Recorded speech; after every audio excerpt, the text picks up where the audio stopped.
It is my pleasure and my honor to introduce our panel chair, Dr. Awet T. Weldenmichael.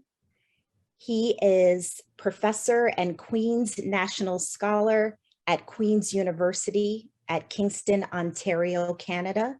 He is a member of the Royal Society of Canada, College of New Scholars. He is an expert of contemporary history and politics of the Horn of Africa, on which he has widely spoken, written, and published. So welcome, Dr. Weldenmichael. Thank you. Thank you very much, Sharon, for a wonderful opening, and Basil for making this possible. Thank you, ICERN, for bringing us together. I am very proud to chair this incredible panel that brings together highly skilled, highly knowledgeable people from around the world who bring quite experience in and around Tigray, the rest of Ethiopia, and the Horn of Africa. How I wish we were meeting under different circumstances, and how I wish we were talking about hopeful, positive things. Before I go into my questions, which will be the format that we'll have this conversation, let me very briefly, I will not do them justice, but let me very briefly introduce our incredible panelists. We have Dr. Hagos Abrha Abay, who is a linguist and is philologist. Am I getting that right, Dr. Hagos? And he was the founder of St. Yared Center for Ethiopian Philology and Manuscript Studies at Mekelle University in Ethiopia. And he's currently joining us from Hamburg University. Then we will have Dr. Wolbert Smidt, who is an ethnohistorian with over 200 research articles on historical and anthropological themes on various parts of Northeast Africa. After more than a decade of working at Hamburg University at the Hugh Rudolph Center, where Dr. Hagos is, and then spending several, about 10 or so years at Mekelle University, he is currently back in Germany, where he's joining us from, I believe, from Jena in Germany. And finally, we have Ms. Weyni Tesfai, a cultural anthropologist, German born, raised, and educated, currently joining us from the Netherlands. Ms. Weyni is a co-founder of the NGO called Ketem Strength and Knowledge EV. And one of the many exciting things that Ms. Weyni has done is to take children on a tour between two very historical places in northern Ethiopia, in Tigray today, the historic town of Adwa and the World Heritage Site, the town of Aksum. Thank you all for coming, and thank you for our panelists. In the interest of time, I will go straight to the questions, and perhaps we can start with the broader background to the current conflict dynamics across Ethiopia. Let me first give a quick opportunity to Dr. Hagos to answer this question, and then I'll give Wolbert the chance to add.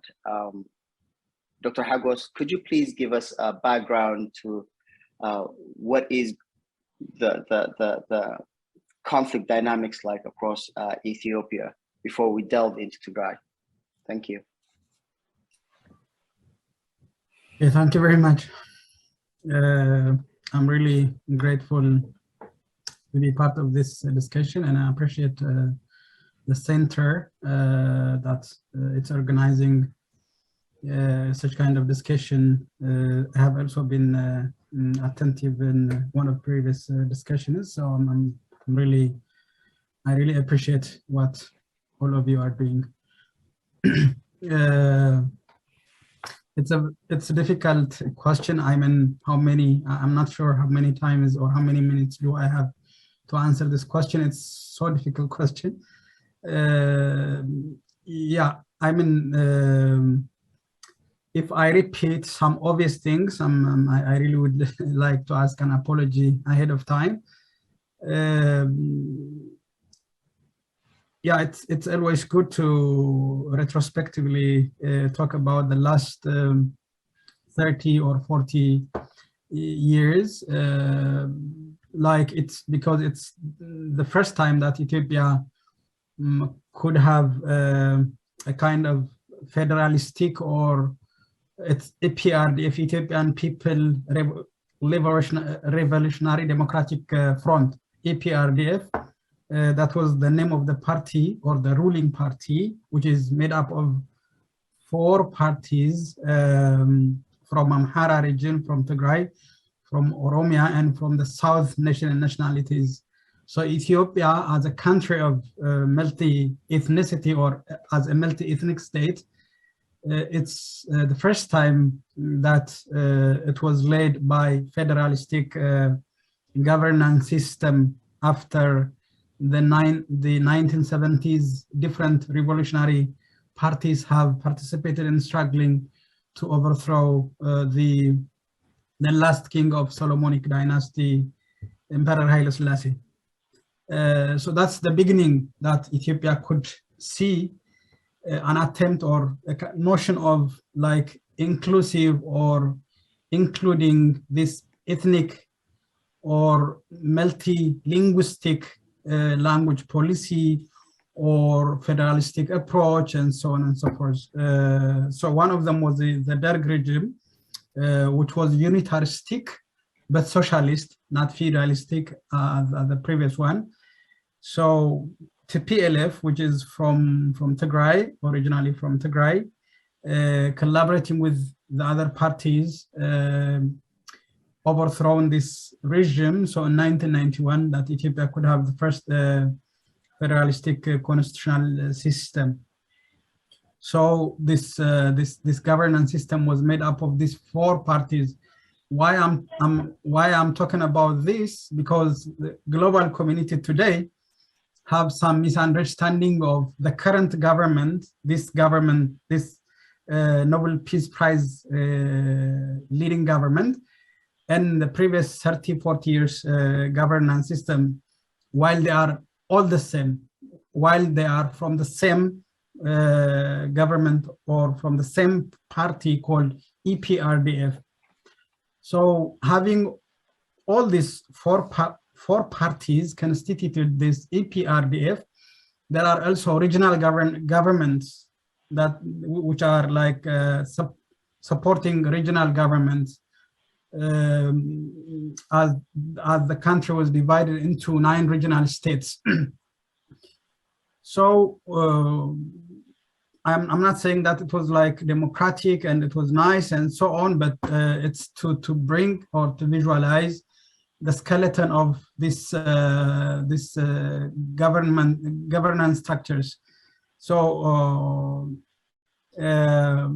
so in the later times, I mean, at the eve of the coming of the new government, when I say new government, this Abay's government, there was lots of criticism by EPRDF itself. So one of the critics by the government party itself, upon itself, were like corruption, this narrow nationalism, chauvinism, and fanatism. These are the most prominent 4 points that the government itself have been criticizing upon itself.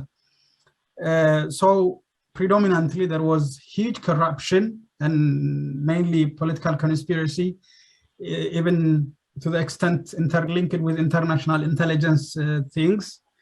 Anyway, at last, the new government or the new prime minister was elected as a prime minister under the same governance system, EPRDF, because this prime minister was a key member of the intelligence in the same governance system, which is EPRDF. And not only that, he was a minister of technology. And then, but after he came to power, so he totally tried to change the dynamics, not like in a policy system, like not in political ideology or economic policy or like strategic plan of the country, but just he claimed himself as a king and tried to dissolve the regional governments, So the first time what the prime minister did was he dissolved the Somalia regional government, and then the president was arrested. And then it goes like that.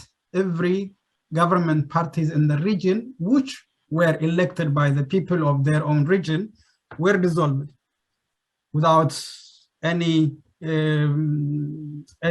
council discussion or without any inclusive communal, societal discussion.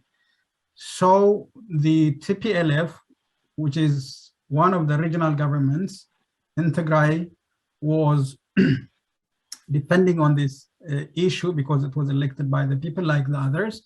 So because they were forced, the other regional governments were dissolved by force, some of them were killed, like the Amhara president, for example, was killed, and many important figures of Ethiopian politicians from all over the country were killed.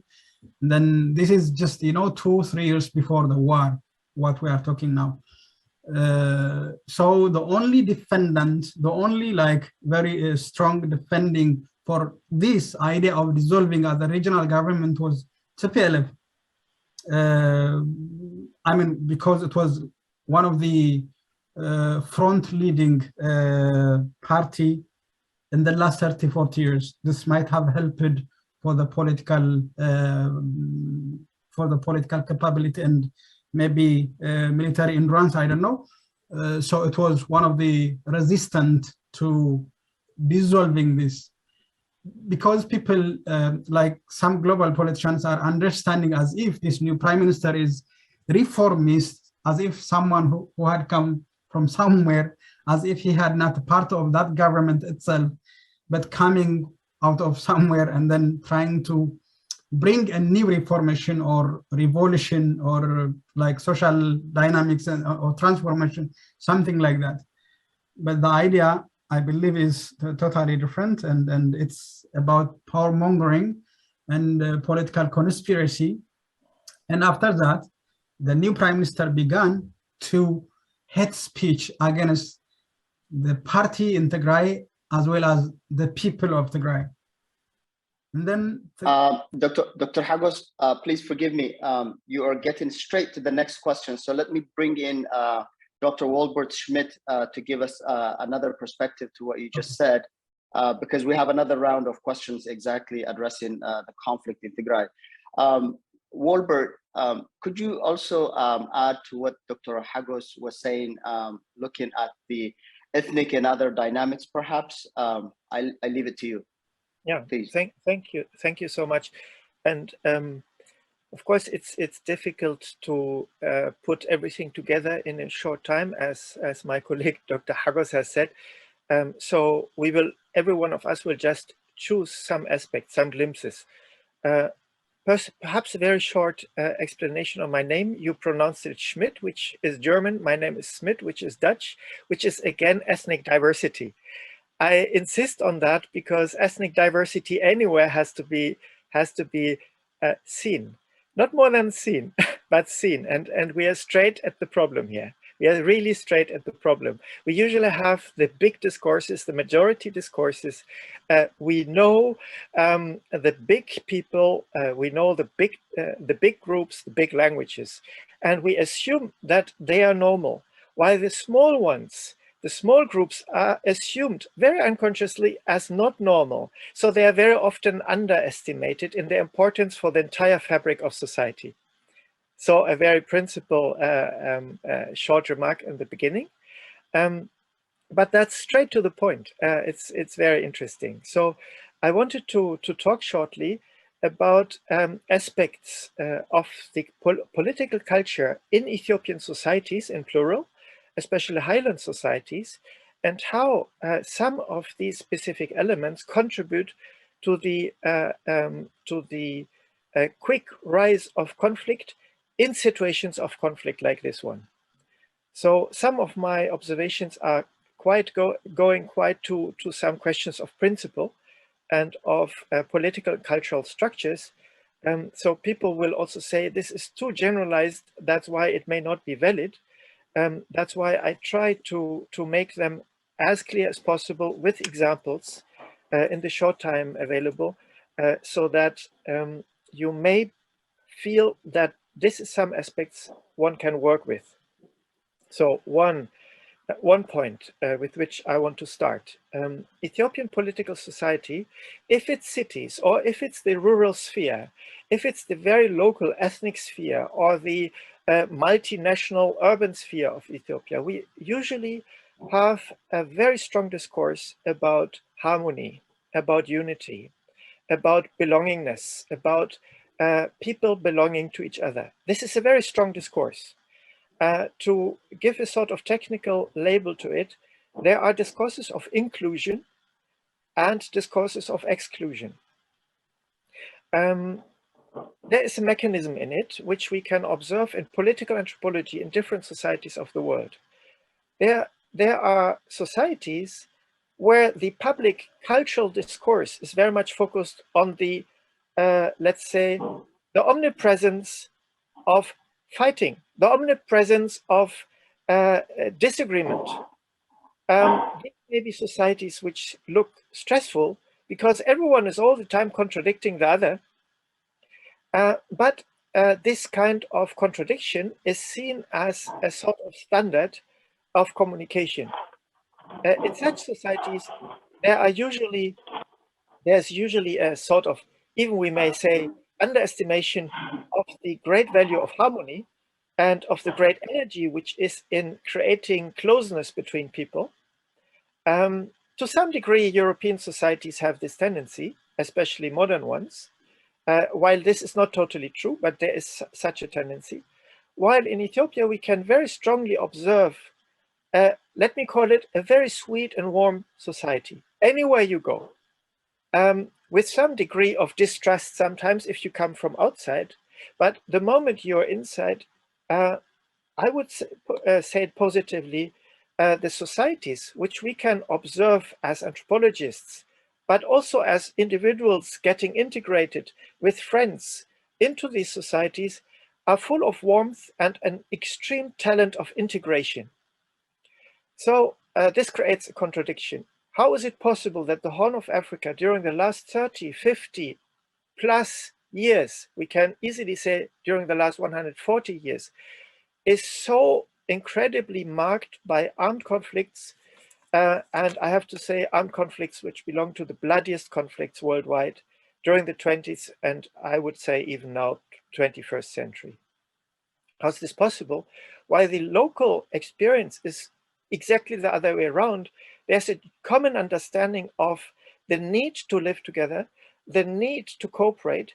Even there is an understanding of difference between people, but a difference which is based on the idea that anyway it will not hamper friendship and belongingness to each other. This is an experience which you can have as a layman, but also as an anthropologist, you can study all the mechanisms which create this harmony. Just due to time, I will not go into more detail here, but I want to just mention that in villages, you do not have simply happy people sitting together and drinking beer. Yeah, it would be a misunderstanding of society. You have people who all have different kinds of networks, sometimes even contradicting each other, having different interests and different discourses. But these networks and these groups to which they belong are highly interconnected and have developed traditional systems of negotiation and of integration of different views, different experience, different interests and opinions. So this I could observe even during anthropological research on the village level. Now the other way, the other side of it, and that's now relevant. I said there are discourses of inclusion, yes, and even if we look at the politics of Abiy Ahmed as a reformer, this was dominant. Let's forgive each other. Let's integrate everyone who was against us so far. Let's say sorry, let's say yikerta. And then we create a society of harmony. And now comes the point. But those who will not participate in this creation of a new society of harmony and understanding are considered enemies, not only of the government, but enemies of the society.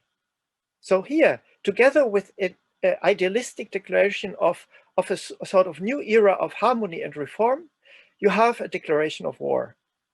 I want to make it very clear, because it is very linked in political discourses, that those who do not participate in the harmony of society, they must be the evil other.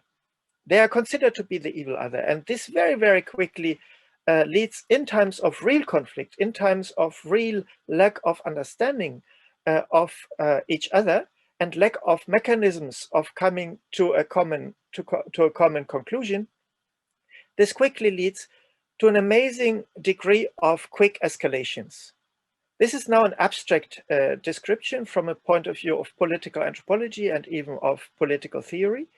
But I want to make clear that we can observe this mechanism in many levels in Ethiopian societies. One more example. Very often people say ethnization is the big sin of the last 30 years of Ethiopia.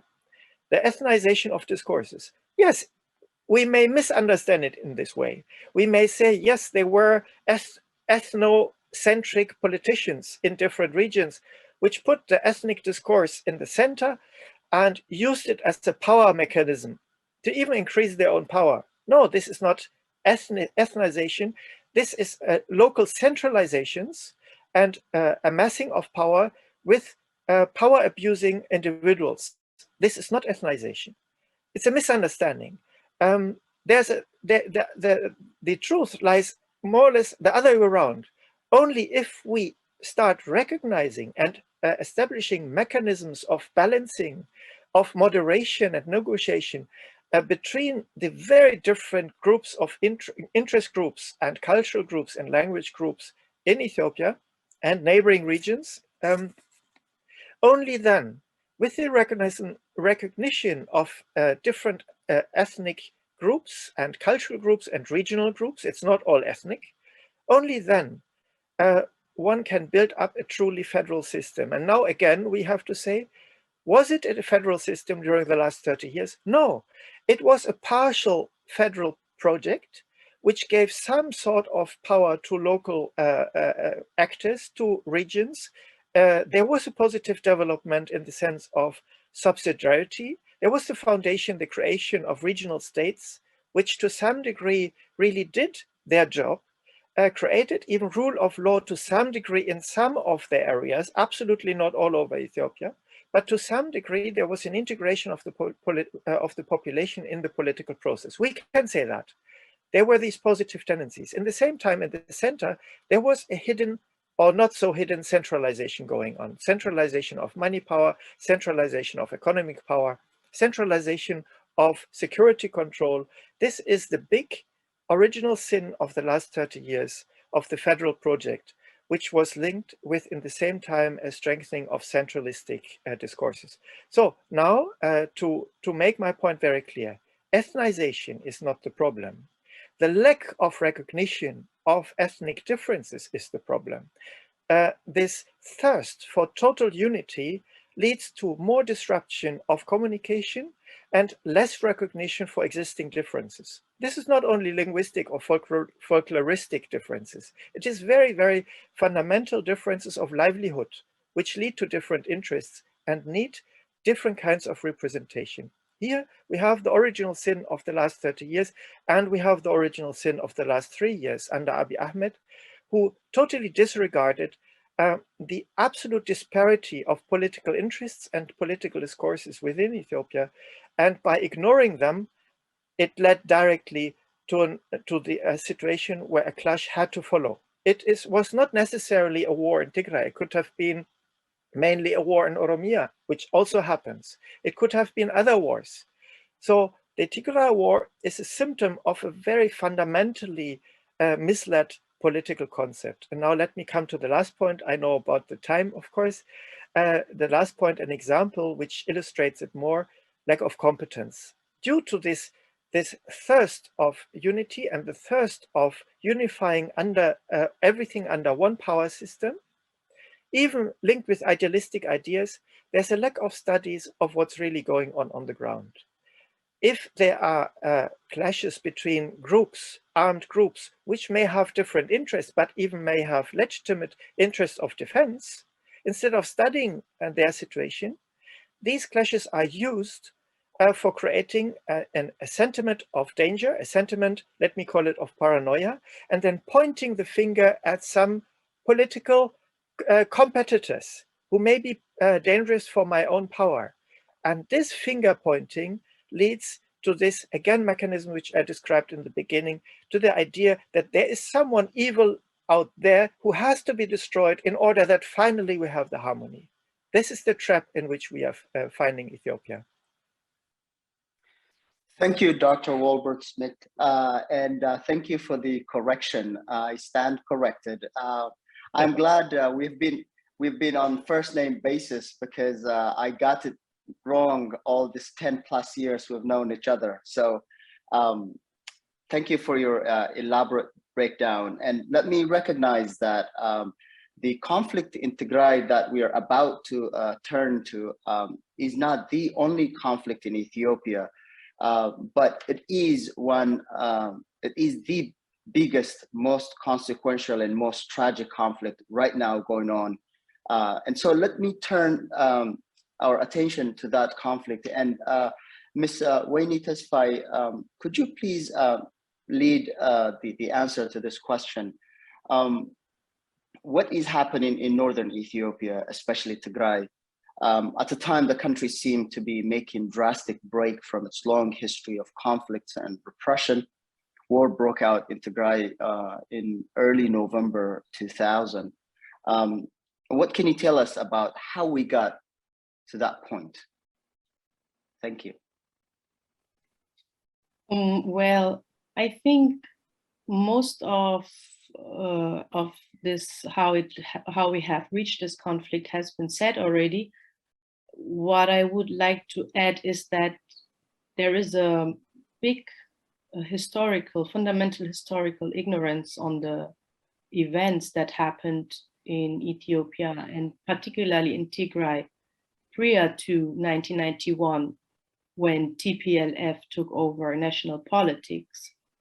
So it's this deep ignorance of the events, right? On the basis of this ignorance that so-called think tanks, politicians, and the Western media, and even human rights organizations like Amnesty, like simplifying this Ethiopian-Eritrean aggression in Tigray as another ethnic conflict, and not as a continuation of the genocidal policy that has originally been formulated by the ideologues of Mengistu Haile Mariam, the ideology of Ethiopia first, and which has also already been articulated under the imperial regime during Haile Selassie period.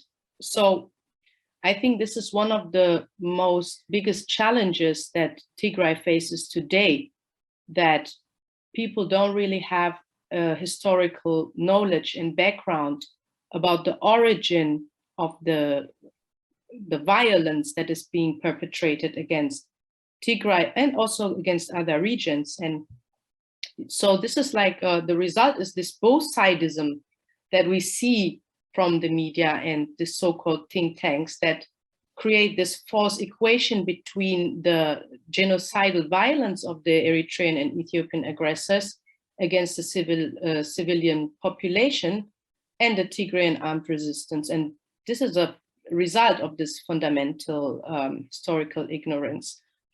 It is very difficult to know what has been done. What we see is only, I believe, the tip of the iceberg, because as we know, there has been a total communication blackout imposed by the government on the region.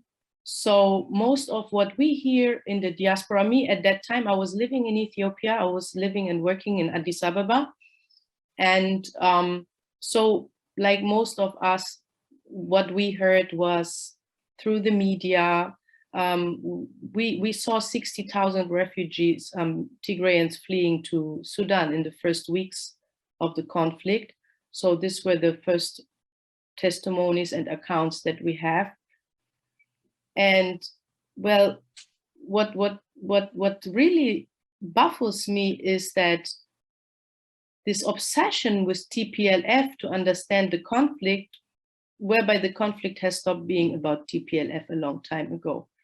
And thus, I believe that TPLF as a focus of analysis has become largely irrelevant, because this war is about the Tigrayan identity in Ethiopia and its future.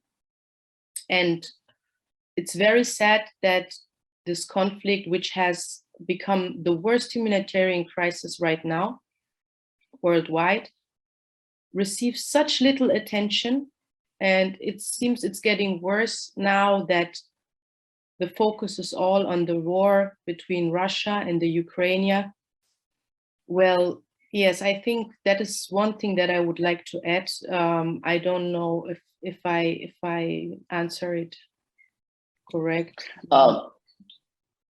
Thank you, Weyni. It's a massive development, complex dynamics on the ground, and multiple tragedies.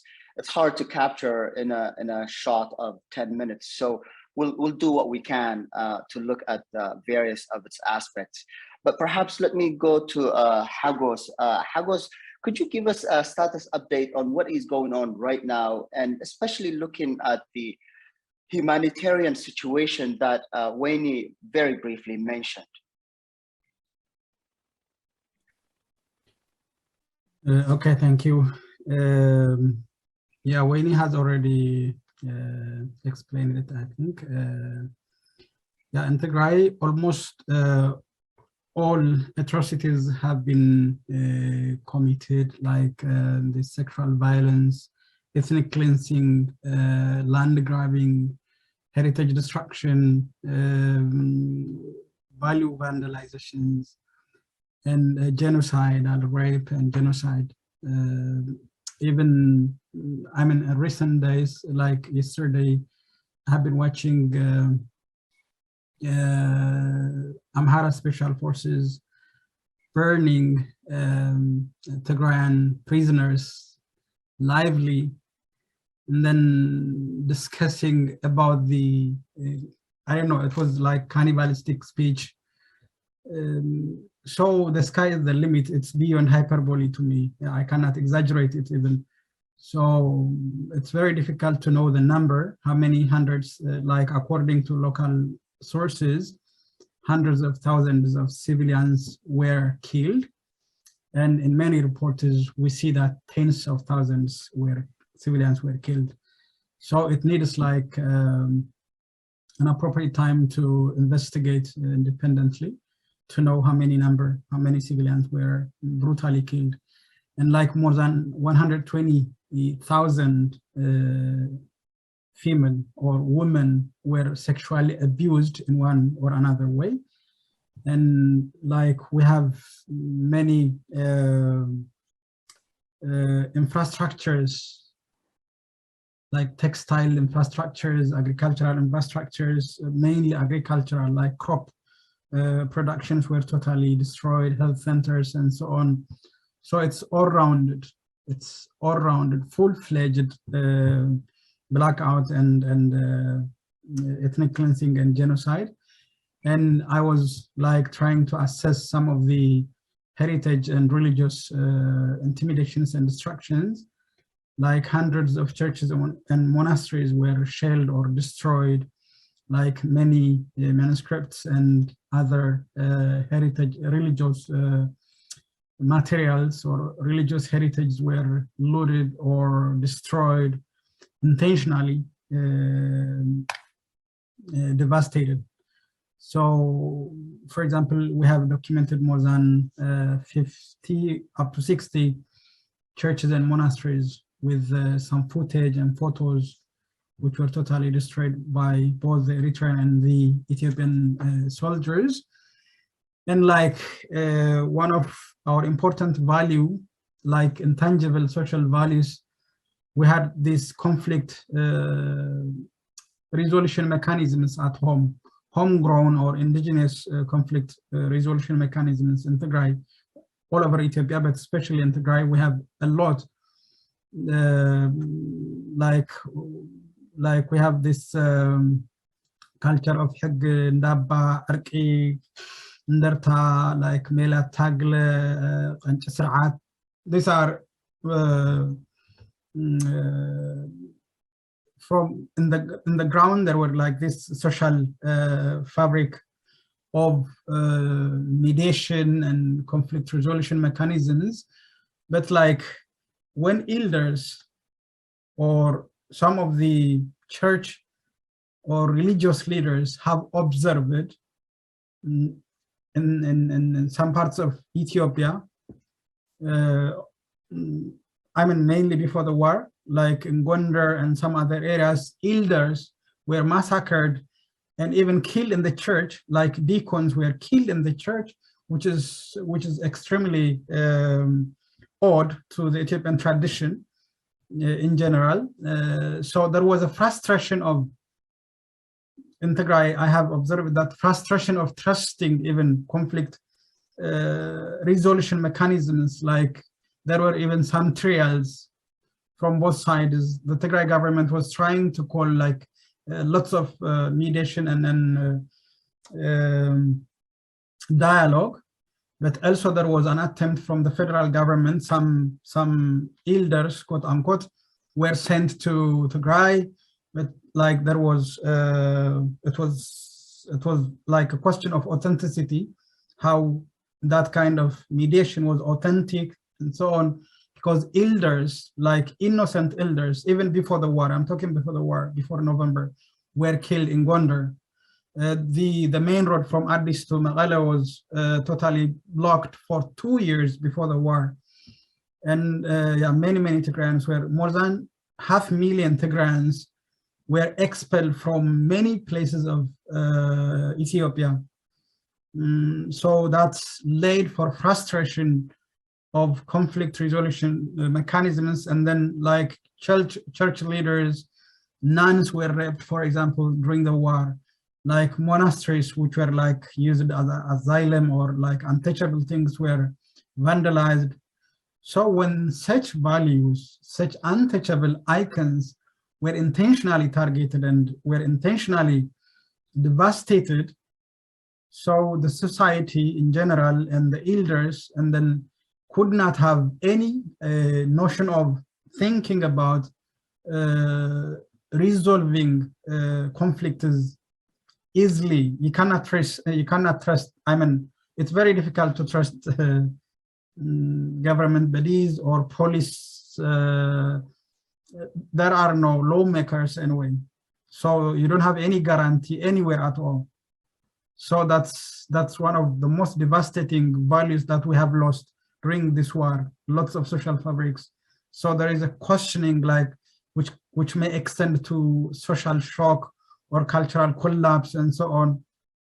It's really serious, even long-term trauma, I think. So this is all what's happening in Tigray, I think. Thank you very much. Thank you, Dr. Hagos.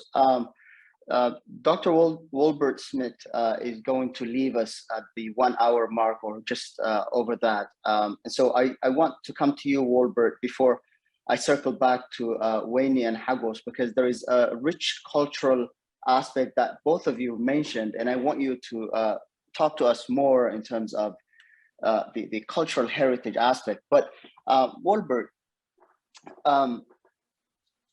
taking into consideration the fact that Tigray right now is in complete blackout still, no communication, no humanitarian aid, basic medical services are no longer available.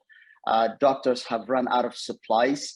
All of this while we have a federal government that is talking in the inclusive language. So there is in full display the discourse of inclusion and the practice of exclusion, and perhaps the practice of elimination at a societal scale. So in this situation where we're confronted with this major, not just conflict, but multiple tragedies, what needs to be done? A, to end the conflict. B, to bring about sustainable peace, not just in Tigray or the regions surrounding Tigray, but across Ethiopia and perhaps the Horn of Africa as well. Yeah, thank you. The question is dramatic. The question is too big, but we have to attempt. Without this question, we cannot work. We have to work on that. Yes, you described it rightly. We have this extreme contradiction of inclusion, discourse of inclusion, and practice of exclusion to the extent of extermination. Yes, and I have to say, now what's happening in Tigray has been part of political discourses over the last 30 and plus years, including the Der period, 50 years it means. If we look at speeches which were held by intellectuals, especially in Addis Ababa, during the Der period, but also so-called oppositional, sorry to say so-called, it's maybe problematic to call them so-called oppositionals, but what I want to say, some of them have had again and again very strong discourses of enmity, of paranoia, and of extermination. I feel that one of the big tasks in the society is to become a little bit, go a step back and identify the mechanisms of hate speech. What we have observed is the trust that the truth will win. No, the truth never wins if you are in a system of extermination and if you're in a system of threat, because this will be responded with oppression and with autocratic structures. So truth never wins in these structures. So the challenge is very much in a specific political structure. So the challenge is absolutely enormous. However, I want also to make another observation. Once at the beginning of the war, I had said, it looks all absolutely hopeless, and I would like to repeat it because there's all the factors of further escalation and almost no factors for solution. On the other hand, I have underlined, and I would like to repeat it, that if we observe Ethiopian history, we have again and again seen elements of negotiation popping up suddenly, elements of compromise, just after a very fundamentalistic discourse about the evil which has to be destroyed. Just a few months later, some few weeks later, exactly these people who were calling each other the absolute evil would enter into negotiations and speak in a harmonious way with each other. This is something we have observed again and again in Ethiopia. There's one negative element in it, and there's one positive in it. The positive one is that, yes, Dr. Hagos has described it absolutely correctly. Especially on the local levels, there is sometimes extremely refined mechanisms of conflict resolution. And conflict resolution doesn't mean creating harmony and making everyone one. This is an illusion. This means symmetry. Only in the cemetery with dead bodies, everyone is one. While we are alive, this does not exist, and it is well known in Ethiopia. But I observe this kind of knowledge, especially on the local level. There would be Muslims and Christians which are in conflict. The Muslims in this system of conflict resolution would go to the church, ask for forgiveness, and other way around, the Christian elders would go to the mosque and ask for forgiveness. This is mechanisms which we are observing locally. We are also observing locally that, for example, in the Bademe area, where I carried out some research, we have different groups who are talking with each other until just before the war, saying we have the mechanisms to understand where we have to move, what we have to say in order to find a solution about the border. But on the state level, and this is now my point, on the state level, we have a great lack of such kind of mechanisms. The moment mechanisms of negotiation come in, they have this entire richness of Ethiopian culture, which is locally very visible, which is highly complex, and recognizing difference. On the national level, we have a lack of such institutions, we have a lack of such kind of experience. Again, to the Bademe case, the Bademe case cannot be solved for the very simple reason because everyone has a different system of reference and different system of being right. The Tigrayan view on Bademe is totally and fundamentally different than the Eritrean view. And because both views fundamentally exclude each other on the state level, on the higher organizational level, no one goes back to the local level and says, okay, let's lose our power, give power to the local element, local level. This mechanism is missing so far. And this leads me to the conclusion. The state structure has finally to start to federalize itself, to accept subsidiarity in the sense of giving real power to the local level, but a power which is linked with competence, not power to any local power monger who is shouting more than others and who is better connected with some budget, but a subsidiary system integrating local knowledge, representative systems which are very much enrooted in local traditions where we have traditional democratic structures, different from the state level where we don't have democratic structures. So I would say a stronger involvement in the sense of an active modernization of local knowledge, local societies, regional mechanisms of conflict resolution is the only way out. We may have negotiations soon. Sometimes during the last weeks, some news on negotiations popped up here and there. As long, however, they stay in this logic of conviction that I will not survive if the other survives, these negotiations are just a sort of a maneuver to play with the international community, which may send envoys, which may send money for the negotiations, but they're not serious. Negotiations can only be serious from the moment when Ethiopian leaders understand that for their survival, one thing is important, not the destruction of the competitor, because the competitor will always stay, but the integration of the competing structures, even if they are very much contradicting, into a system, locally based system of negotiation. And here I refer to also the words of Dr. Hagos, that we do have very complex experiences on local levels in Tigray, in Oromia, in many regions of Ethiopia of such systems. And this leads me to the last point. It's not the last point, much more has to be said, but just for the moment, more competence.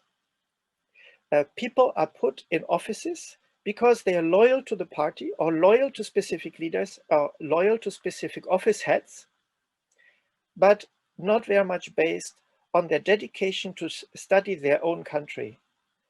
The level of ignorance which you will find in offices in Addis Ababa about what's going on in Benishangul, in Addis Ababa itself, in the local poor settlement areas of Addis Ababa, in Afar, in Tigray, this ignorance is absolutely appalling. So we need a structure of Ethiopian leadership recognizing the existence of their own country. This is a bit dramatic conclusion, but I would say one of the fundamental problems of Ethiopia that the Ethiopian leadership totally rejects Ethiopian traditions, Ethiopian realities, and do not want to study them, following some big narrations, big rhetorics of unity and ancient empire, which are not historically based, which are by fact a rejection of their own country. Thank you very much, Wolbert. I would like Dr. Hagos and Ms. Weyni to also take up this question. But before we go to the what needs to be done, there are important cultural heritage issues that both of you mentioned, and so when we talk about conflicts, oftentimes these things are shoved under the rug or put far in the back burner, while not underestimating or caricaturizing or minimizing the humanitarian catastrophe that's unfolding, humanitarian catastrophe by design, I must add, that's unfolding in Tigray. There is something else that's happening that both of you have alluded to. So perhaps I can ask a more pointed question. Let me start with Weyni.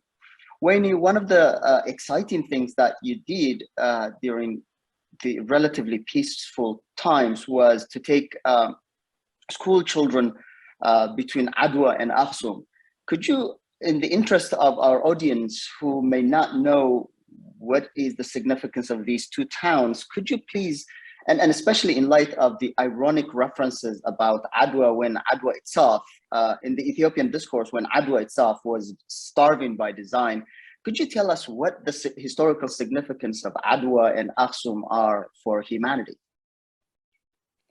Yes, thank you for asking this really important question. And I'm also happy to share about this beautiful project that we started in 2013.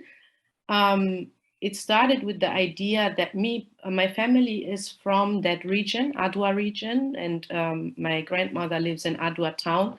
So that is the area that I always go to when I visit Ethiopia. And we had the school project in the mountains close to Adwa called Feresmai. And so what we did was we wanted to give some historical education to the students and do this by excursions, not just by sitting in the classrooms. And the idea was that the students should get an understanding of their own historical and cultural roots, but also to give them an understanding about the outstanding universal value of these sites. After all, it's a UNESCO World Heritage Site, and they should also be able to understand why people from all parts of the world come to travel and see this place. And most of them, we noticed and learned, never been even in a bus. So they only knew their little mountain, I would say, and settlement, but they have never traveled even to Adwa or something. So this was a very amazing experience to see also how curious and interested the students were. When we went to Aksum, for example, the excitement was on both sides, not just on the student side, also on the side of the tour guides who said to us that they are really so happy and amazed because all their clients are tourists from Europe, America, but never have they received a local student group. And so, yes, we were planning on expanding this to other heritage sites like Yeha, but also to do more on the victory of Adwa, which happened at the end of the 19th century in 1896 to be in detail.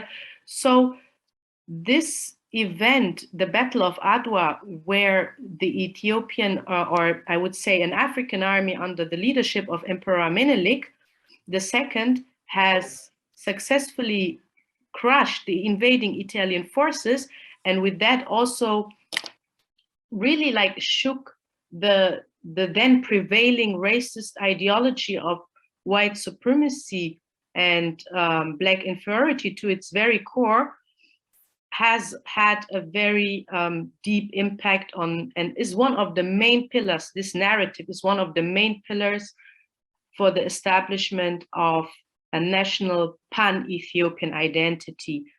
And the way that what interests me from my heritage perspective, I would say I have more a critical approach to heritage, is how this story has been told and how people remember this story today in Ethiopia. And what does it tell us about, how is it interpreted, and how, especially in times of conflict, like you mentioned, at a time when Adwa was under siege and people were starved to death, and extrajudicial killings of the youth that happened in Adwa went viral. And at the same time, the government and pro-Ethiopians and pro-unity Ethiopians were celebrating this victory. Well, we saw there was a high, rightly so, contestation and also condemnation of this celebration and commemoration, because how can you celebrate a victory at a time when the city that is the symbol for your freedom, sovereignty, is not just under attack, but under de facto occupation by a foreign force, which was the Eritrean army at that time, which controlled the city. So what I'm really interested in, as I said again, is how this memory of Adwa in Ethiopia has been used as a political resource to create this narrative of the great Ethiopian empire, the unique uncolonized Ethiopia, and how this narrative actually obscures and flattens all the dissonant voices and contesting historical perspective, because there is a lot of contestation about the history of Adwa itself. Not everyone in Ethiopia agrees. There is no national consensus on this story, which is so powerful in the world and has even inspired movements like the Pan-African movement that has, because of this story of Adwa, elevated Ethiopia to become the beacon of Pan-African freedom and Black liberation. So it is very important that when we look at this heritage, national heritage narratives of Ethiopia, to understand that they are often being used by the political elite to uphold violent and exclusionary interpretations of Ethiopian nationhood.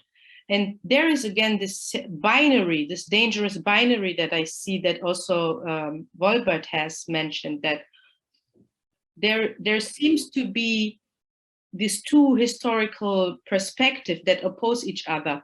One is, for example, those of that is shared by many Oromo people or Tigrayan people that reject this event, or they don't celebrate or interpret this event in the same way that the state and pro-Ethiopian nationalists do, that it was simply a battle between two colonial forces, because Ethiopian empire has been regarded itself as a colonial entity.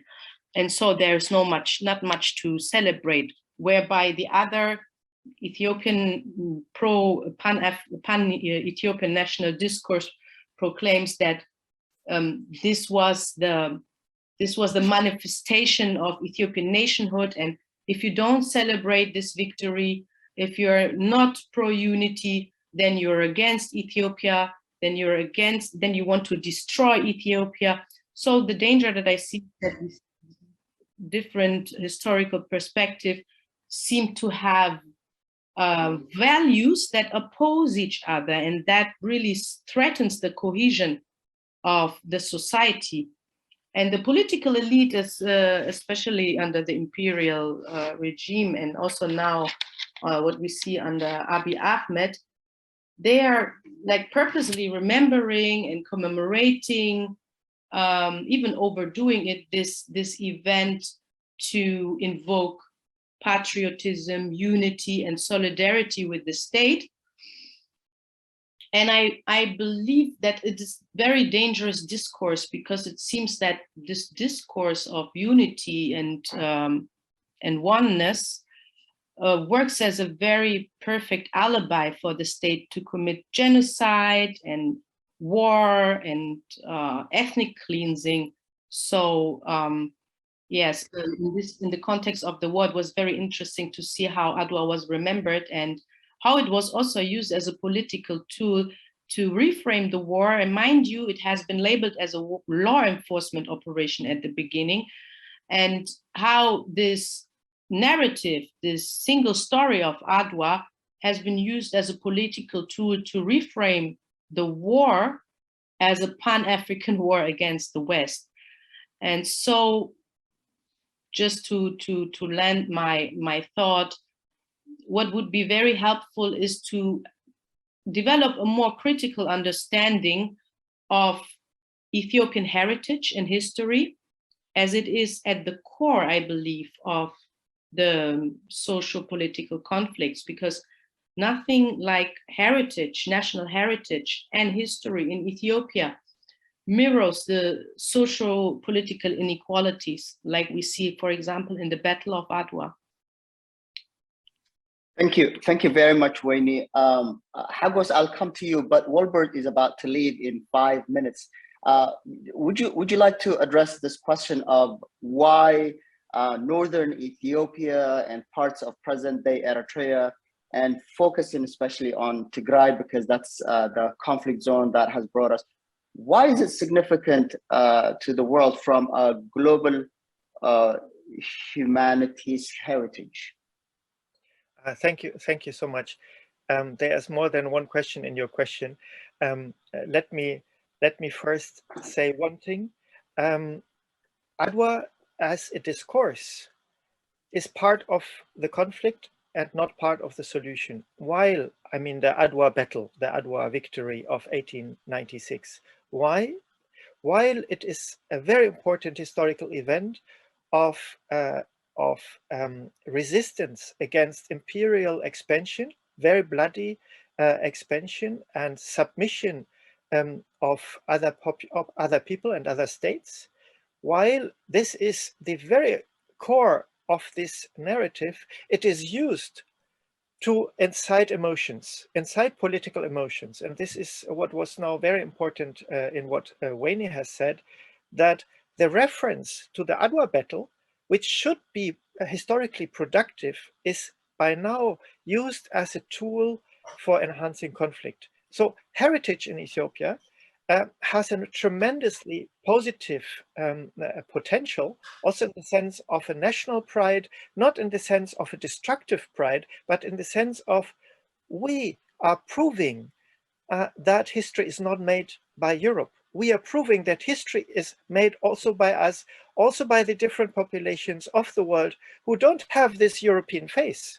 This is an absolutely important heritage, because in the thinking of the Western world, we are absolutely not yet from colonial thinking, even if we may not admit it. So the Adwa narrative in this sense is extremely productive worldwide to show the world that we have still a task of getting rid of all the very long effects of colonialism, and Adwa is part of that. So this is one heritage which is extremely important, but misused by Ethiopia itself, not seeing the great potential, the positive potential in this historical event. Another extremely important element, historical element for Tigray and Eritrea in the region is similar. Eritrea and Tigray have been, I speak of mainly the highlands, while the lowlands have their own complex history and complex societies, of which I'm not talking now. The Eritrean and the Ethiopian, and especially Tigrayan highlands, are marked by an extreme richness of historical development, very well documented as far as possible, based on lacks of research, of the last 3,000 years. We have complex developments. We have a society which is made up of local wisdom, local with knowledge of self-organization, highly independent locally. We have it in Eritrea, we have it in the Tigrayan highlands, which could show us how a federal state could really work if we study this local society. Again, that's an important potential for the future, an important heritage. We see that on the one hand. On the other hand, we see that these societies have, over the last 3,000 years plus, always communicated with the great cultures along the Red Sea, along the Nile Valley, to the big cultures of the world, from India, even China, the Roman Empire, Egypt. So this, on the one hand, very highly evolved local societies with complex socio-political systems, and on the other hand, have a long history of international linkage. So it's important to understand even human history, I would say. Human societies have this two sides of local self-organization, creating stability, and international interconnection. So if we study these local societies from an archaeological point of view, anthropological point of view, and so on, we see also an extreme political potential in the sense of political richness, which could be used for future state development in Africa without abolishing the modern borders, of course, because that would open a Pandora box with never-ending conflicts. But these societies have a wealth of cultural heritage, which is not folkloristic, it is political, and politically very, very precious. I have to leave it here. It's really an important topic as a background discussion for related to the war. And I thank you for the invitation. Thank you very much, Wolbert. Very rich. Now we have Weyni and Dr. Hagos. Dr. Hagos, let me take that question to you as well, because you were just speaking, by Wolbert. You were just speaking about the damage of heritage sites, the loss of some manuscripts, and also you happen to be a Giz language philologist.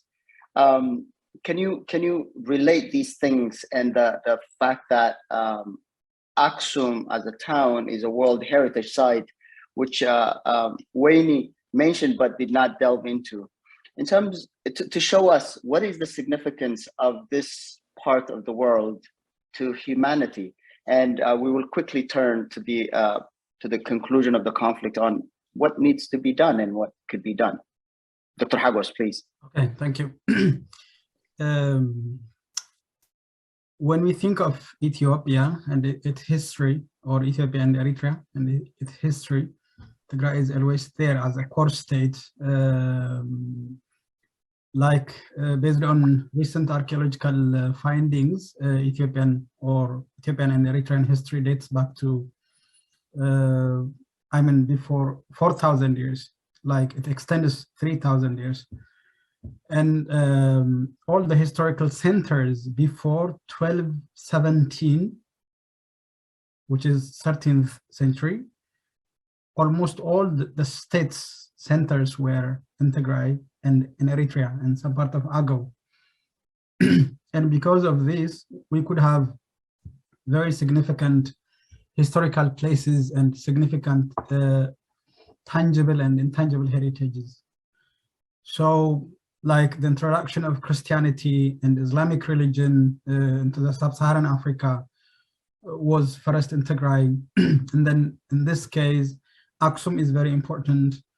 And like it was at least in the 4th century AD, but it was even before that Christianity was introduced into the sub-Saharan Africa and the Bible was translated, and we have the tradition of literacy and institutionalization of administration and the interlinkage of the state and the church, and the introduction of monastic tradition in the 6th century.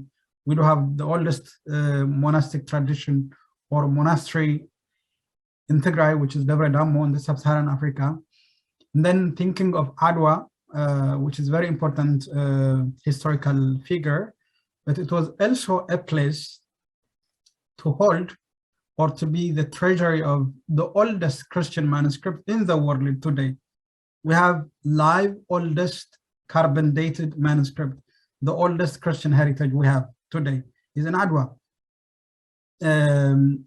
Among other things, So we have many precious, tangible and intangible, like written artifacts, inscriptions and manuscripts, which tell about the history of Ethiopia and Eritrea, the Red Sea, most importantly, the Northeastern Africa, and even beyond the Mediterranean world and mainly the Red Sea world, the two sides of the Red Sea world. So Tigray or Ethiopian heritages are very incredibly important to to fill the gap we have about the world history's understanding, mainly about Africa. And then in Ethiopia, we have one serious and very important sentimentalization about itself. The idea of Solomonic Ethiopia, which is substantiated by this Israel Zanebs. Ethiopia is called Israel Zanebs, which means the real Israel, or Amanawit Jerusalem, the eternal Jerusalem. The real, like it's considered in the Ethiopian historiography, in the Ethiopian eschatology, and some of the prophetic literary tradition, Ethiopia is considered as one of the worldly destination at the end of the day, during the doomsday and so on. Like it's the only chosen country. It's like the real Israel. That one is the old Israel, the real Jerusalem. We have all these narratives. And these narratives are like sentimentalized by some of the ingredients from Aksum, including from, the tabernacle, the Ark of the Covenant, and other instruments to sentimentalize and to project some of these ideas. Just the Tigrayan ingredients, heritage values are very important. So there was a competition or contestation of value ownership in Ethiopia, and the northern Ethiopian highlands, mainly by Amhara and Tigray. So it has like lasted maybe for 700 or 800 years. So it was like extending and extending, and it hit its climax point maybe at the end of 19th and 20th century, and this is its repercussion, I think. So like the approach is like Nik, which means like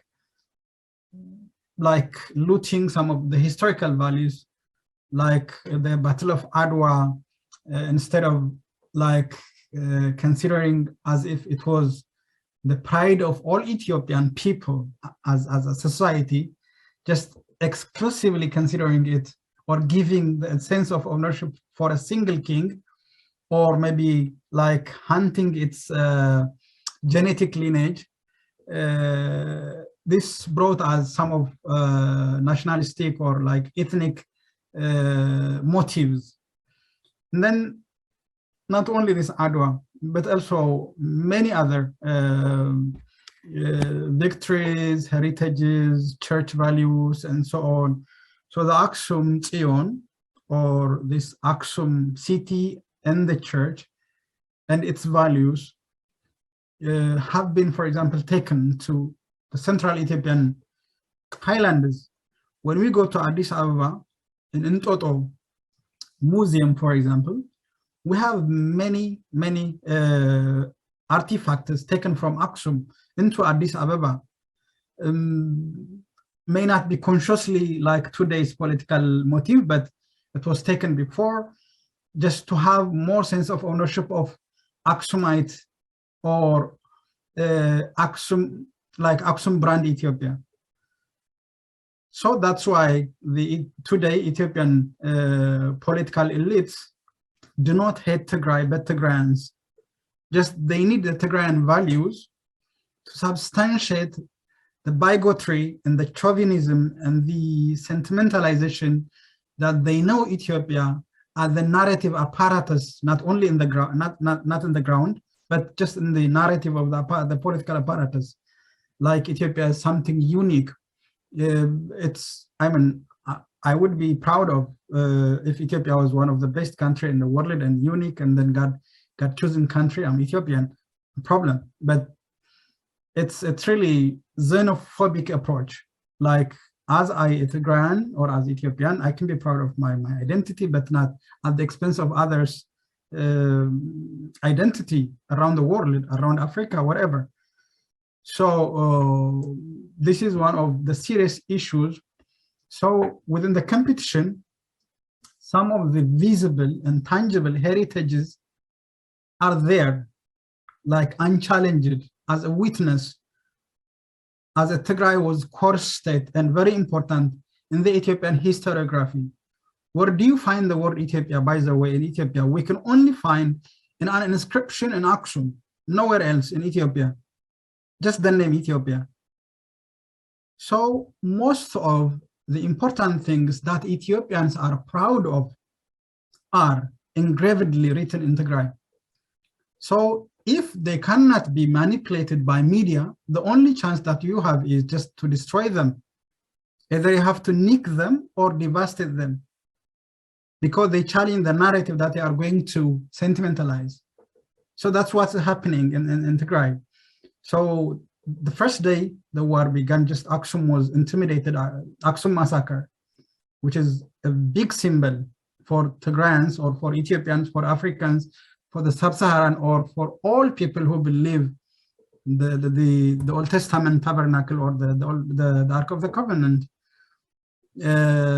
So it's symbol and figure. Al-Najash Mosque, which was the first symbol for the settlement of Islam in Africa before Hijrah, or when Prophet Muhammad himself was 43 years old. So it was damaged. It was an icon. Debre Damo, which is the oldest monastery in Tigray, in Ethiopia, in the sub-Saharan Africa, 6th century AD, dated back. It was bombed. Debre Abay, which is a church, which is known, one of the most known traditional school of mass service, like a deacon graduated from Debre Abay is like someone graduated in Harvard, by the way, just like they are very proud of getting graduated from Debre Abay. It was targeted and many massacres were committed, and the church was shelled. This Waldeba, which is 14th century monastery, one of the most prominent monastery, which is a benchmark for Ethiopian monasticism, that holds more than 1,000 monks and hundreds of nuns from all over Ethiopia. And it's a symbol for symbiosis for all Ethiopian ethnic group and monks, priests there. And then for your surprise, during the Derg time, members of Derg regime were hiding themselves in that monastery, and the members of TPLF were not hunting them there because it's untouchable. Monasticism in Ethiopia, in the Ethiopian history, in the Ethiopian tradition, is untouchable. It's sanctuary. This time, this monastery was totally devastated. Hundreds of monks who were thought to be originally Tigrayans were singled out and exiled to many problems. I mean, many. So what do I mean is, it's not just a random, it's not only intentional random heritage cleansing. It was intentional and systematic, focusing on the icons. So one of the most prominent icons, when you go to Garalta churches, like the monastery of, I have been in more than 200 monasteries in Tigray, by the way. I know many of the places, the villages and so on. Like I had a manuscript digitization project. So I physically am attached to the monks. I mean, the monks and the priests are all over, from all over Ethiopia. But unless it's intentional and systematic, how would the soldiers single out the Tigrayan origin? Monks do not say that we are. They don't say they do have ethnicity. They say just our country is in the heaven, like what Saint Paul said. So this is what happened. So many manuscripts were burned down. Ecclesiastical materials made up of gold and silver were taken out of Tigray, and the Aksumite obelisk is one of the most magnificent symbol for the climax point of the Ethiopian civilization of this 3000 were challenged because the Eritrean tracks were moving here and there. So it was like, there was like shaking of the monuments. So it's endangered. And more than 26, to be specific, coins, gold and silver coins were taken from the archaeological museum in Aksum. So, I mean, it's very difficult to present in detail about heritage destruction in Tigray. It's really suffocating and it's really lingering and traumatizing. So this is, but the discourse, what does it mean? That's the most important thing, like heritage, how you can destroy heritage that you are proud of. Ethiopians are proud of these heritages, but they could not own them according to their own narratives. I'm not saying all Ethiopians, but the political elites. So the only chance that they had was just to destroy them. Either I have to own them or I have to destroy them. Of course, there were also some sided interests from different groups. So, you know, in this war, Amhara forces, the Ethiopian National Defense Forces, Eritrean forces, the United Arab Emirates forces, Turkish drones, and so on. Somalia forces have joined. So every group might have had its own intentions, sided intentions, but cumulatively speaking, it was like value discarding and humiliating. When we think of like raping a nun, or like lots of really very far-graded evil deeds were committed, it was intentionally to humiliate the society, or yeah, so it's all rounded. I'm sorry to talk a lot, so this point. No worries, no worries, Dr. Hagos. I didn't want to interrupt you, and I specifically asked you these questions because this part of the world is a place that you wouldn't even dare to walk very forcefully because it's so full of rich history and heritage, and that heritage is not Amhara, is not Tigrayan, or is not Eritrean. It is our collective heritage. And I know we are moving back and forth, hundreds, perhaps thousands when Hagos is talking, but I deliberately wanted to talk about this because sometimes we are so swept up in talking politics, which political actor did what, in the process of which we, as you correctly pointed out, we value discard what we all share, what ought to bring us together as humanity. And so I really appreciate and thank you very much for sharing with us your experiences on this. Now, there are a lot of questions on the margins that are coming. Unfortunately, I am so focused on listening to you, I could not read all of them, but we're left with one critical question because right now, not only is the conflict going on in Tigray and overall instability across Ethiopia, but Tigrayans as a people, Tigrayans as civilians, I am not talking about TPLF or this or that political party. I am talking of Tigrayan people as a people are living under one of the biggest sieges in the world right now. What can be done? What needs to be done right now? And what could be done to get us out of this situation of an entire population under siege? And how can we sustain peace? And in the interest of time, I urge you to please be brief because we're running out of time. Weyni, please. Mm-hmm.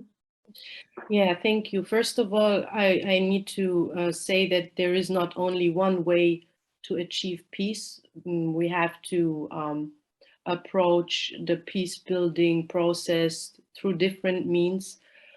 But what instantly came to my mind was when, now that we are also talking about heritage destruction, is that we have to understand that this is, as Dr. Abrha has said already, has been intentionally done to cause seriously physical and mental harm to members of the Tigrayan group, and without a doubt are intended to destroy the group.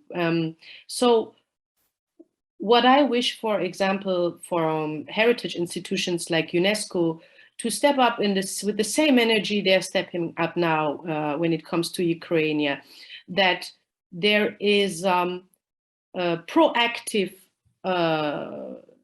approach to heritage sites and the danger of them. There is a study from the Uppsala University in Sweden, which has analyzed, I think, almost 200,000 attacks on religious heritage sites between 1989 and 2015. And what they found was that immediately after the religious heritage site has been attacked, this has led to an escalation of violence immediately. They measured it, for example, through in a radius of 50 kilometers around the heritage site. After it has been attacked, this led to, I think, 310 more deaths. And in a radius of 300 kilometers, this has led to 600 plus more deaths. So what we have to understand is the conflict dynamics that are being,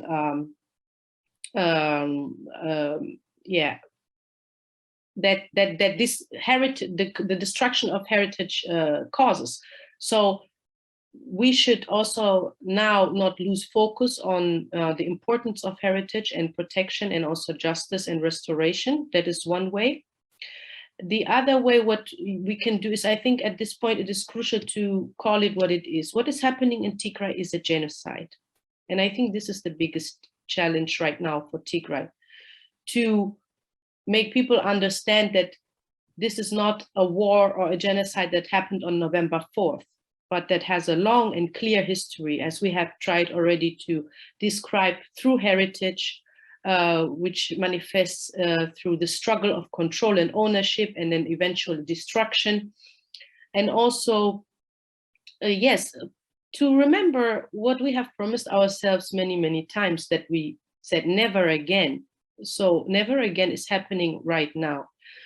To be more concrete, like in the US, there is this petition that you can sign, like if you're based in the US, it's called HR 6600. I urge everyone to support this bill, which is, is a concerted effort to stop the catastrophic famine right now. And what we need to do is to push for unhindered humanitarian access right now to Tigray.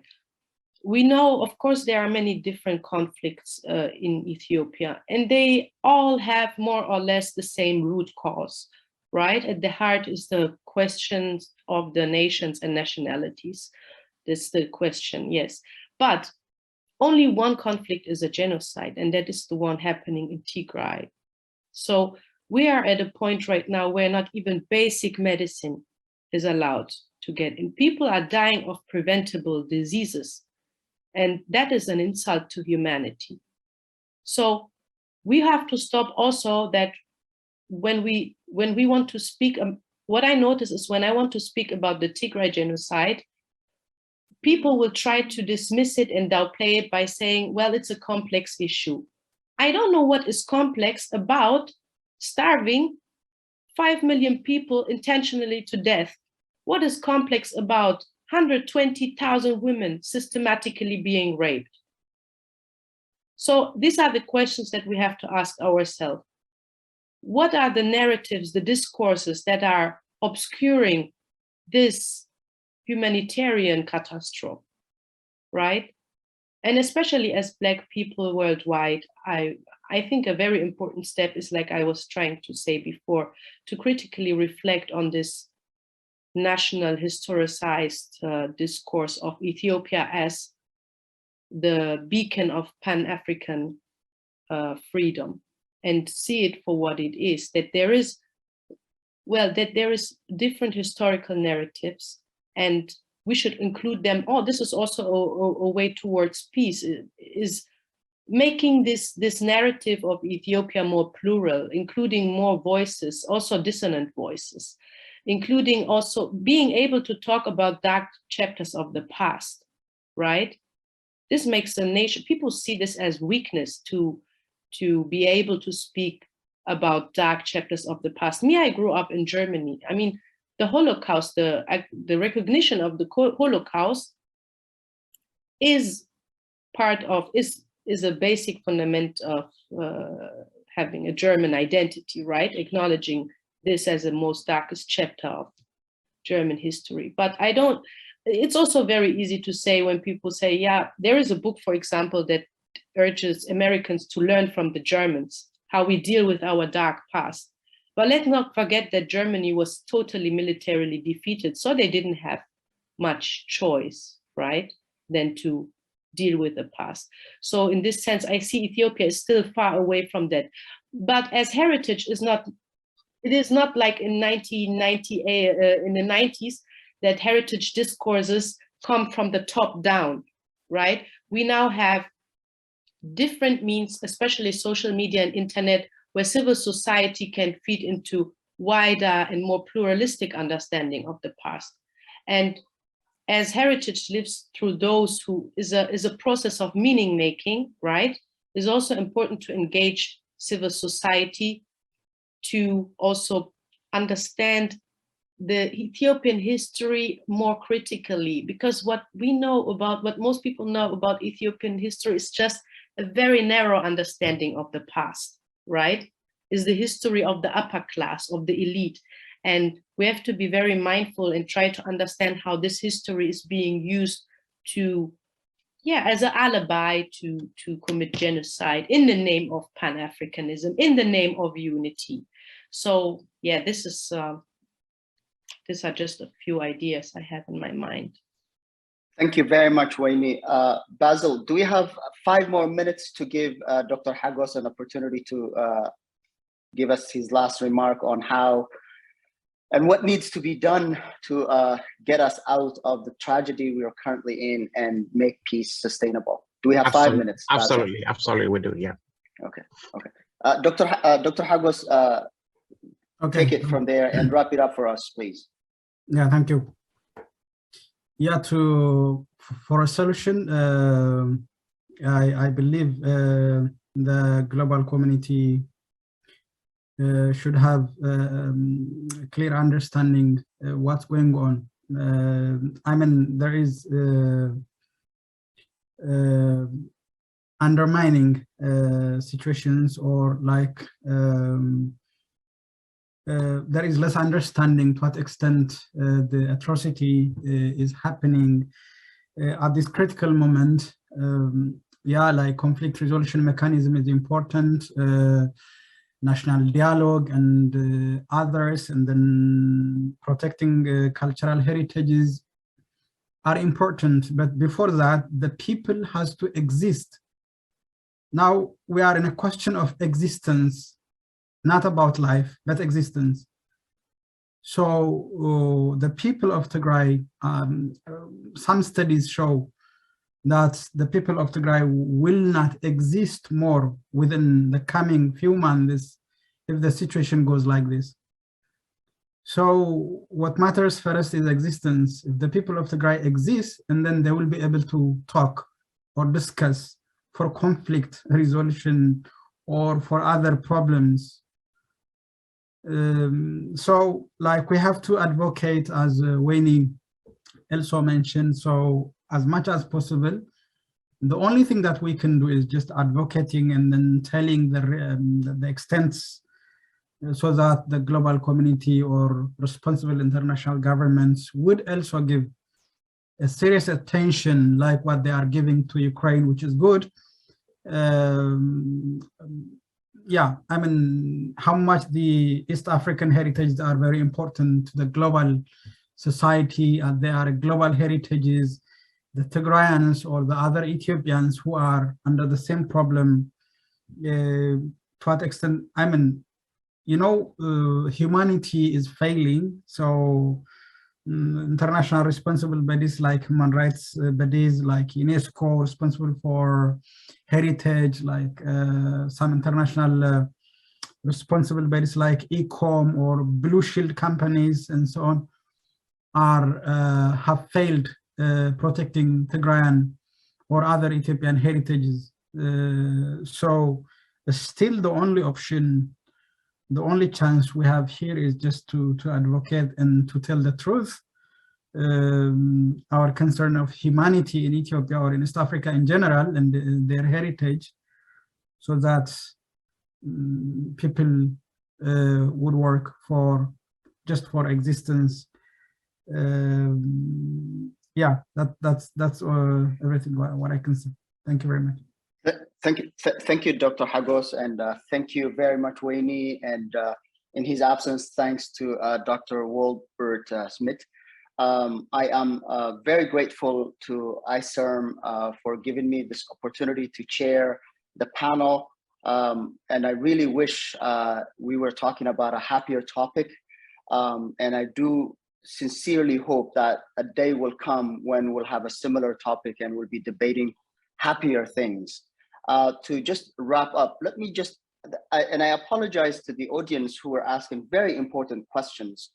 I had the opportunity to pose and read them and to present the questions, or give the panelists, highly skilled experts and knowledgeable about what's going on, the chance to share with us their wisdom. And I chose to do the latter.